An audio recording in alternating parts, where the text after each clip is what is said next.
The lord అందరికీ వందనాలు తెలియజేస్తున్నాను.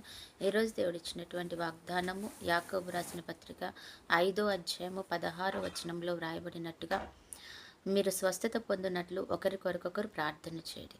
మనం ఒకరి కొరకు ఒకరు ప్రార్థన చేయాలన్నమాట. అందుకనే దేవుని వాక్యం సెలవిస్తుంది కదా, ఎక్కడైతే ఇద్దరు లేక ముగ్గురు నా నామంలో ఏకీభవిస్తారో వారి మధ్యలో నేను ఉంటాను అని దేవుని వాక్యం సెలవిస్తుంది అన్నమాట. మరి ఒకరు లేక ఇద్దరు ఏకీభవించినప్పుడు ఒకరికొకరు ప్రార్థన చేసుకోవాలి.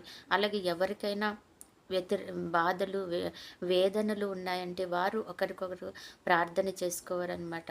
గుంపు కూడి ప్రార్థన చేసి అనేకమైన విషయాల్లో ఆశ్చర్య అద్భుత కార్యాలు చూసిన వారు అనేక మంది ఉంటారు. కాబట్టి మనము కూడా ఒకరికొకరు ప్రార్థన చేసుకోవాలని దేవుని వాక్యం సెలవిస్తుంది కదా. యోబు తన స్నేహితుల కొరకు ప్రార్థన చేశాడంట. మరి తన స్నేహితుల కొరకు ప్రార్థన చేసినప్పుడు తనకే దేవుడు గొప్ప కార్యాన్ని చేశాడట. ముందు తనకి ఆశీర్వాదం తెచ్చాడంట. ఎందుకు అంటే, నా కుమారుడు అనేక మంది కొరకు నా దగ్గర విజ్ఞాపన చేస్తున్నాడు, కాబట్టి నేను ఈయన కొరకు మేలు చేయాలని.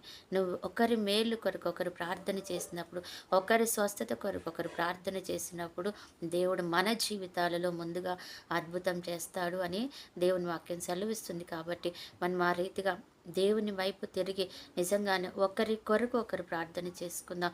ఒకరి స్వస్థత కొరకు, ఒకరి బలహీనతల కొరకు మరొకరు, ఒకరి యొక్క ఆశీర్వాదం కొరకు మరి ఒకరి యొక్క ఐశ్వర్యం విషయంలో ఆర్థిక సమస్యల కొరకు మనొకరు ప్రార్థన చేసుకునేవారు ఉండాలి. ఒకరి సంఘము కొరకు మరొకరు ప్రార్థన చేసేవారిగా ఉండాలి అని దేవుడు మనకి జ్ఞాపకం చేస్తున్నాడు. కాబట్టి మనం ఆ రీతిగా చేసి మనకి మేలు పొందుకుందాం. అట్టి కృప దేవుడు మనకి ఇచ్చునుగాక. ఆమేన్.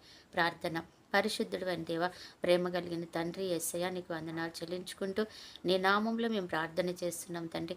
ఎంతమంది బిడ్డలైతే మరి ప్రభు ఈ వాక్యం వింటూ నిజమే నేను ఇతరుల కొరకు ప్రార్థన చేయాలని ఆశపడుతున్నారు, వారందరిని దీవించండి.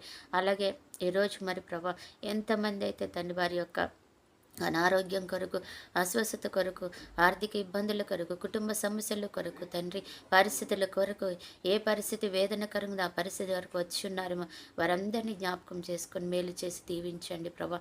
అలాగే తండ్రి, ఈరోజు బర్త్డే మ్యారేజ్ డే జరుపుకుంటే బిడ్డలు కూడా జ్ఞాపకం చేసుకొని తండ్రి, చూస్తున్న ప్రతి బిడ్డకి వచ్చిన వీరందరికీ కూడా తండ్రి నీ ఆశీర్వాదం, ఐశ్వర్యం, ఘనత, కృప, కాపుదల, క్షేమం, దీర్ఘాయుష్, సంతోషం, సమాధానం దయచేసి మీ నామానికి మాత్రమే మహిమ ఘనత తెచ్చుకోమని యేసు నామంలో ప్రార్థిస్తున్నాం తండ్రి. ఆమేన్.